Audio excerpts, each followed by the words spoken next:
tenho falado reiteradas vezes que esta Bíblia, ela não foi escrita hoje. Portanto, se eu pegar este livro e não respeitar a sua ordem cronológica, tanto cultural quanto histórico, eu uso isto aqui para te fazer um escravo. E pego passagens da Bíblia aqui e aplico na sua vida como se ela fosse escrita para você hoje. Eu vou te dar um exemplo. Dom Pedro I deu um grito lá no Rio Ipiranga, dizendo: diga ao povo que eu fico. O povo entende que isso não é mais para o dia de hoje. Correto? Correto. Meu amado, a religião pega uma passagem da Bíblia e aplica na sua vida como se isso fosse escrito para você hoje. Se você me traz aqui uma palavra e diz: diga ao povo que eu fico, aí eu chego aqui e digo para vocês: olha, meu irmão, está escrito para dizer ao povo que eu fico. Mas essa palavra se aplica em mim em quê? Então nós estamos revelando, aprendendo a ler a Bíblia no seu contexto cronológico, tanto cultural como histórico. A Bíblia foi escrita debaixo de uma cultura, então tem que se respeitar isto. Esta carta de Paulo, ela foi escrita em uma data, ela não foi escrita hoje, porque está escrito: ora, o Espírito afirma expressamente que nos últimos tempos. É comum você pegar um crente manipulado. O que é um crente manipulado? É um crente da religião evangélica que não respeita a ordem cultural histórica da Bíblia e pega todas as passagens da Bíblia e futuriza, coloca como se aquilo fosse escrito hoje e se obedece aquilo ali.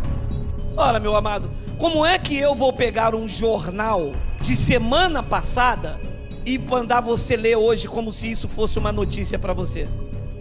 Olha só o que Paulo disse: ora, o Espírito afirma expressamente que nos últimos tempos. Então é comum, quando você pega um crente manipulado pela religião evangélica, quando eles ouvem você falar que o batismo não é mais nas águas e que o batismo é na cruz, como eles nunca leram esta passagem, sabe o que eles falam? Bem que a Bíblia disse que nos últimos dias ia aparecer doutrina de demônio. Os últimos tempos, ou o fim dos séculos, ou ainda em algumas tradições os últimos dias, não está relacionado ao fim da humanidade, e sim ao fim de uma geração que estava por vir, como disse Jesus de Nazaré. Mateus capítulo 24, versículo 34 diz isso: em verdade vos digo, que não passará esta geração sem que tudo isso aconteça. Esta geração, eu posso falar que é esta, ou é aquela em que Jesus estava vivendo lá no ano 30? Aquela geração ia se findar. Todos os acontecimentos relacionados a Mateus 24, do versículo 1 até todo esse capítulo, Jesus disse: tudo isto que eu estou falando, já pregamos sobre isso, e tudo isso que eu estou falando vai acontecer com esta geração, que ele está vivo e os apóstolos também. Entender isto aqui, a colocação verbal, o tempo em que se está pregando isso, faz você ter um entendimento tão claro do Evangelho. Lucas capítulo 11, versículo 49 ao 51: por isso também disse a sabedoria de Deus: enviar-lhe-ei profetas e apóstolos, e algum deles matarão e a outros perseguirão, para que desta geração se peçam conta do sangue dos profetas, que derramado desde a fundação do mundo. Desta geração é qual? Da geração que vive Geraldo e os senhores, ou da geração que viveu Jesus de Nazaré e os apóstolos, incluindo Paulo? Então ele disse: para que desta geração se peçam conta do sangue dos apóstolos, derramado desde a fundação do mundo. 51, desde o sangue de Abel até o de Zacarias, que foi assassinado entre o altar e a casa de Deus, sim, eu vos afirmo, contas serão pedidas a esta geração. Então a geração que Jesus de Nazaré estava vivendo era a mesma geração que Paulo estava vivendo, era a mesma geração que Timóteo estava vivendo. Não é a mesma geração que eu vivo e que você vive. Porque eles, quando leem isso aqui, dizem: Jesus disse que não passará esta geração. Aí lê esta como se esta fosse hoje, como se isso fosse escrito hoje. Se isso fosse escrito hoje, aí seria pedido a esta. Mas isso foi escrito no ano 30, mais ou menos 30 ou 31, ele morreu com 33. Então, quando Paulo disse os últimos dias, Paulo está se referindo aos dias daquela geração. Então, os cristãos do primeiro século estavam vivendo essa expectativa aqui, de que Jesus ia vir com juízo e iria pedir conta desde Abel até os que viveram naquela geração, iria ser pedido conta. Então, na verdade, eles estavam vivendo os últimos dias. Quando é que começou a contagem dos últimos dias? Do ministério de Jesus, aos 30 anos, até a queda do templo, que deu-se no ano 70. Uma geração dura 40 anos, quer dizer que do ministério de Jesus até a queda do templo, todas aquelas pessoas que viveram nesse intervalo estavam vivendo os últimos dias, porque a geração ia ter fim na queda do templo. Então Paulo diz em Romanos 13, versículo 11 e 12: e digo isso a vós outros que conheceis o tempo. Ele está falando comigo e com você, ou está falando com a igreja de Roma, lá no ano que a carta foi escrita? Com eles. E digo isto a vós outros que conheceis o tempo: já é hora de vos despertardes do sono, porque a nossa salvação está agora mais perto do que quando no princípio cremos. Parou aqui. Jesus já havia ressuscitado, morreu na cruz e ressuscitou, e eles não estavam salvos ainda? Porque a nossa salvação está agora mais perto do que quando cremos?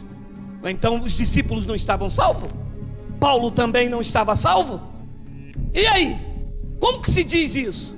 Se Jesus já tinha morrido e ressuscitado, já é graça de Deus. Epístola aos Romanos. É porque estava falando da salvação decorrente do juízo que aconteceria dentro daquela geração. Depois ele diz no versículo de número 12: vai alta a noite e vem chegando o dia, ou vai demorar 2000 anos? Paulo disse: o dia já vem chegando. Agora, vem chegando ou vai demorar esse dia da vingança, do juízo que iria acontecer sobre aquela geração? Paulo disse: vai alta a noite e vem chegando o dia. Deixemos, pois, as obras das trevas e revistamos-nos da luz. Depois ele diz então em 1 de Coríntios 10, 11: estas coisas lhe sobrevieram como exemplo e foram escritas para advertência nossa, diz nós outros, sobre quem os fins dos séculos têm. Nos dias de Paulo, lá, o fim dos séculos tinha chegado ou não? Tinha.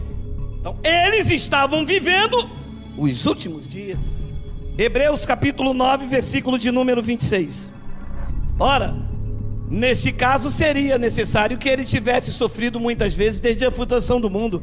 Agora, porém, ao se cumprirem os tempos, o tempo lá em Hebreus tinha se cumprido ou não? Eles então estavam vivendo os últimos tempos.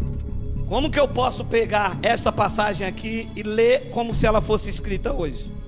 Se esta carta foi escrita no ano 64 a 67, no ano 70 iria fechar aquela geração. Uma geração dura 40 anos, do ministério de Jesus, a sua ressurreição, a queda do templo. Consumou-se então o fim dos tempos, o fim dos séculos, o fim de uma era, o fim do aion. Se cumpriu com a queda do templo, como Jesus prometeu no capítulo 24 de Mateus. Ora, neste caso, seria necessário que ele tivesse sofrido muitas vezes, desde a fundação do mundo. Ano 64 foi escrita esta carta. Agora, porém, ao se cumprires o tempo. Os últimos tempos que Paulo falou com Timóteo, se cumpriu quando? Lá naquela época.